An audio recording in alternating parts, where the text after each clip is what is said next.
السلام عليكم ورحمة الله وبركاته، ازيكم عاملين ايه؟ معاكم عمرو فايز. وخلود. حبينا بس نقول لكم كل سنة وانتم طيبين، طبعا بمناسبة العيد، وبما انه اول عيد في بيتنا فحبينا بقى نوريكم اتغدينا ايه او انا عملت والتجهيزات ايه عشان عملنا دخلت ايه؟ المطبخ بقالي فترة. وبصوا انتوا هتلاقوا الاضاءات مختلفة من السناب شات، ده طبعا الحاجات الفيك، والطبيعي ده اللي هو بتاع حياتنا الطبيعية.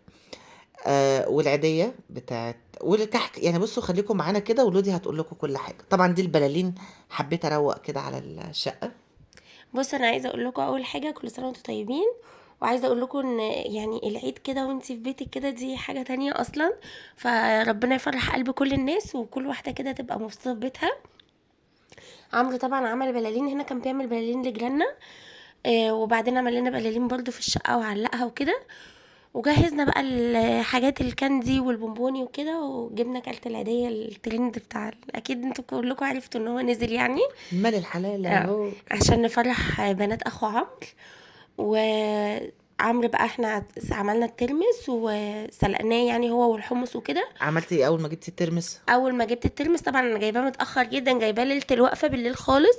فحطيت الترمس والحمص كل واحد في حله او في طبق كبير زي ما انتوا عايزين. بس حله علشان نغطيه ويبقى عمليه ان هو يعني ينفش وكده تكون اسرع.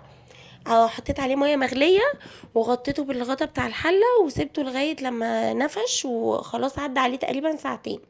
وبعدين شطفته كويس قوي. ومليت الحله ميه وتبقى مغطياه. وحطيته يتسلق هو والحمص، تلمس والحمص زي بعض. وبعدين بس بقى ده في حلة وده في حلة، اه لان الحمص بيستوي بيستوي بسرعة. اسرع من الترمس، وانا بصراحه هريته شويه بس يعني ايه. انا كنت بعمل الشقه بقى ولا حاجه كتير. تسلم ايدك والله، الادم بيدن، الله اكبر الله اعظم. بس فعمرو بقى بعد ما خلص جاب بقى الطبق وقال ان هو هيجهز بقى الدقه بتاعته. انا بصراحه لما كنت بعمله قبل كده ما كنتش بحط عليه اي حاجه غير ان انا بحطه في ميه وملح.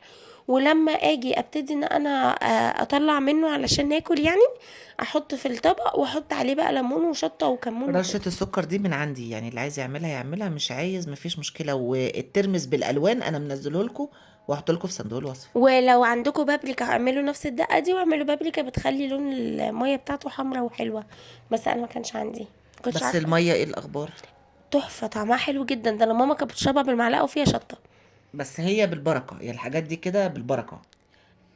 ملح ورشة سكر وكمون وشطة، وطبعا ليمون بنقطعه شرايح، بيخليه حلو. لازم يتشال في التلاجة ساعتين تلاتة عشان يشرب منه. بالظبط كده. بعد ما بيتسلق لازم يتشطف كتير جدا، علشان البقوليات انتوا عارفين طبعا. هنا بقى كنت قطعت البطاطس وبحمرها وكده. وبعدين كنت بنضف البصل الاخضر، كنت باكل الراس بتاعتها وعمري بيهزقني. ونضفته بقى كويس قوي وبعدين غسلته وطلعت الخس ونقعناه وغسلناه وظبطنا الدنيا. طبعا اكيد كل الناس والخس طبعا اغلبها مية بخل الاول، وبعدين يتشطف واحدة واحدة كده علشان برضو ايه؟ ما يبقاش فيه ولا تراب ولا حاجه. ميكروباصات. بالظبط كده. طبعا اغلب الناس في مصر يعني 80% من الشعب المصري بياكل رنجة وفسيخ. وال20% الباقيين بياكلوا سمك على ما اظن، يعني ان النسبة الاكبر بتاكل رنجة وفسيخ. ده لازم. الجمبري. الرنجة كنت جايبها من سوبر ماركت جمجوم اللي في شارع الجيش. والفسيخ كان من الحاج محمود اللي في شارع النزهة. الاتنين جنب بعض، بس ايوه. جمجوم برضو ارخص سيكة شوية. عايزه اقول لكم ان انا سلفتي بقى اول ما جت راحت قالت لي ده انا اكلت عند ماما انا مش هاكل. رحت قلت لها لا انت بتستهبلي، ده انا في التلاجة بقى له يومين وبيعمل لي باي. فاللي هو بقى انا ايه، خلاص بقى انا ايه عايزه اكل بقى فسيخ ورنجة، خلاص زهقت من الاكل كله. بصوا يا جماعة، الرنجة لما بنلاقي فيها البطروخ بتاعها مش ألطف حاجة، بمنديل وخلاص، فاهمين؟ بالظبط، يعني بدل أكيد ما مش نوسخ هتطلع لي الحاجه اللي احنا بننضف عليها. عمرو انا كنت يعني في بيت ماما كنت بقطع الرنجة بنضفها كويس قوي. وبقطعها قطع كده واسيبها بالجلد بتاعها. بس عمرو علمني بقى ان انا اخليها كده على طول، وهو النهارده حب ان هو يريحني ويخش المطبخ. فانا سبته بصراحه عشان كنت هلكت في الشقه.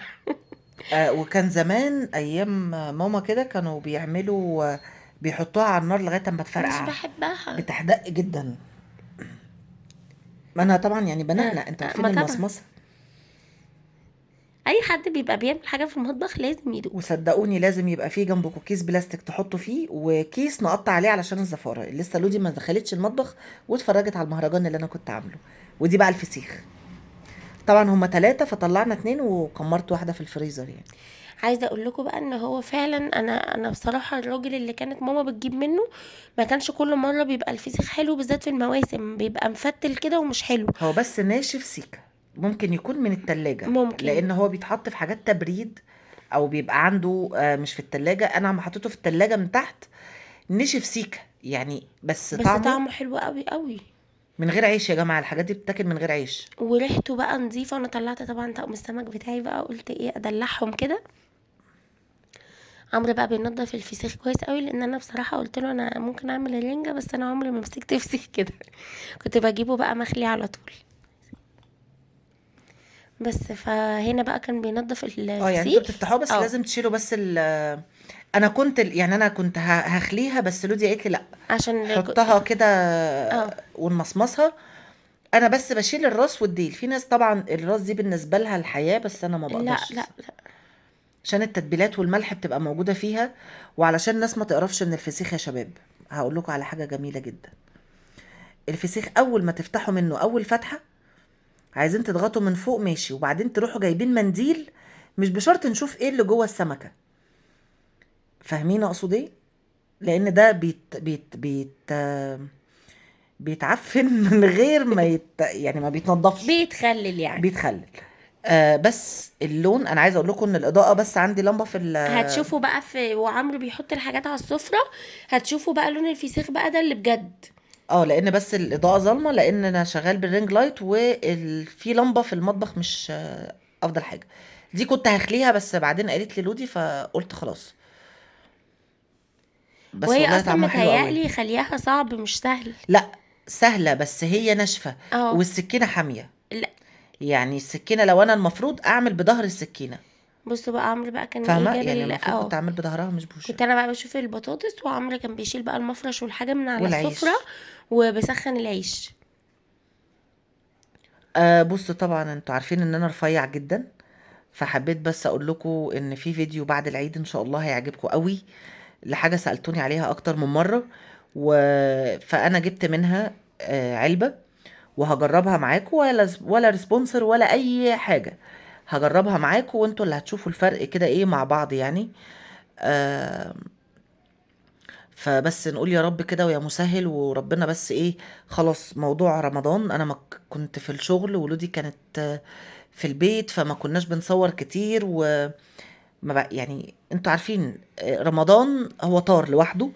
فان شاء الله بعد العيد هنظبط الدنيا وان شاء الله تبقى يعني انتوا فاهمين بقى. مش هنتكلم كتير.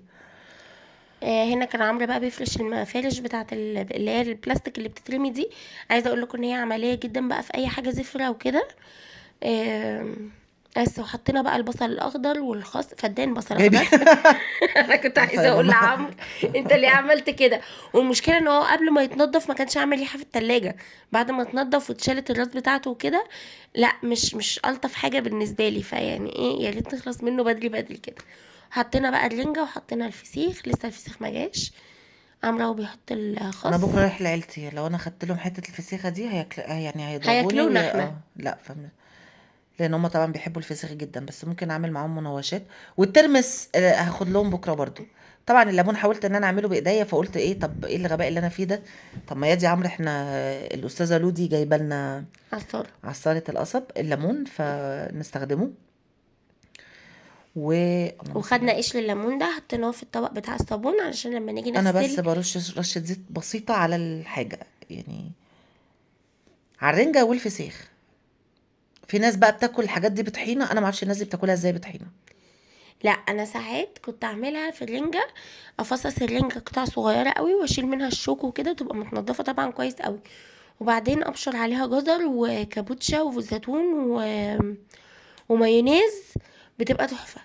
بس تحسيش ان انتي بتاكلي رنجة. وانا الشغل ادوني علبه كحك من العبد لله. والعلبه حلوه.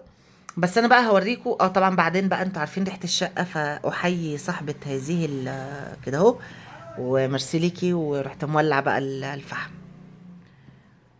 انتوا عارفين بقى طبعا احنا يوتيوبر ايوه والدنيا معانا زي الفل.